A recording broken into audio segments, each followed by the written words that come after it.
کلامی نوری مہاراشٹرا ہند کا ایک رہائشی علاقہ جہاں خلیفہ حضرت محمود اشرف رحمۃ اللہ تعالی علیہ حضرت مولانا شوکت اشرفی صاحب قبلت دامت برکاتہم العالیہ کی خدمت میں نگران کابینہ نے دیگر اسلامی بھائیوں کے ہمراہ حاضری کی سعادت حاصل کی۔ آپ نے اپنے تاثرات میں عالمی سطح پر ہونے والی خدمات دعوت اسلامی کو خوب سراہا اور دعاؤں سے نوازا۔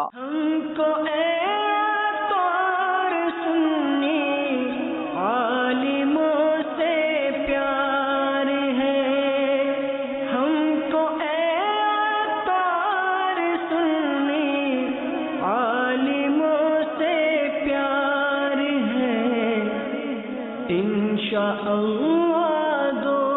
جہاں میں اپنا بیڑا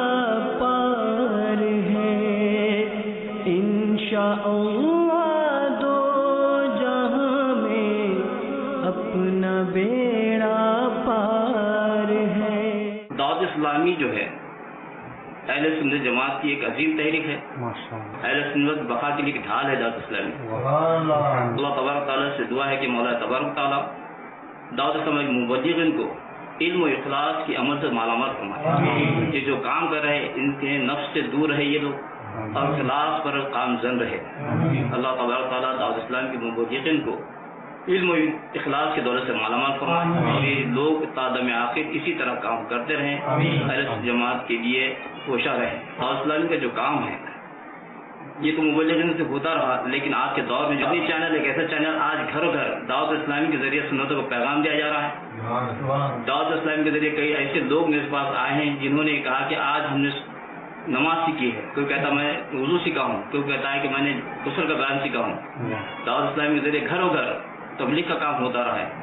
اور مدنی چینل کے ذریعے کافی فائدہ ہو چکا ہے۔ کلمری کے اندر مدنی چینل اچھی طرح سے دکھایا جا رہا ہے۔ دعوت اسلامی کا اور ایک کام جو مدنی چینل کے ساتھ ساتھ کتابوں کا بھی کام ہو رہا ہے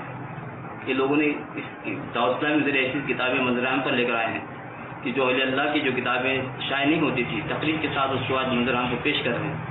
اصلاحی بیانات ہوتے ہیں۔ اللہ تبارک تعالیٰ مدنی چینل کے ذریعے دعوت اسلامی کے قافلوں کے ذریعے اس تحریک کے ذریعے اہل سنت جماعت کی مدد فرماتا رہے تا قیامت تک کی جماعت قائم